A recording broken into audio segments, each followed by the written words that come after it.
সালাতে ইমামতি করার সবচেয়ে বেশি হকদার কে? ক, যে ব্যক্তি সবচেয়ে বেশি কোরআন জানেন। খ, যিনি সবচেয়ে বেশি হাদিস জানেন। গ, যিনি সমাজে সবচেয়ে বেশি সম্মানিত। ঘ, যিনি সবচেয়ে বড় বয়সের মধ্য থেকে।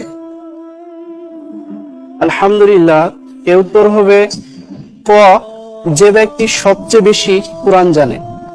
লক করে দেব। জি। চিন্তা করবেন না, জি। ফ্রিজ করে দেওয়া হোক। ক, যে ব্যক্তি সবচেয়ে বেশি কোরআন জানে।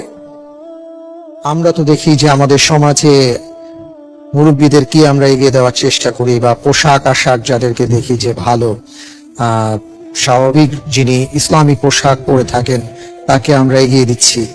আর আপনি বলছেন যে যে ব্যক্তি সবচেয়ে বেশি কোরআন জানেন। আমি দেখতে পাচ্ছি যে আপনি যে উত্তরটি দিয়েছেন আপনার উত্তরটি সঠিক হয়েছে। আলহামদুলিল্লাহ।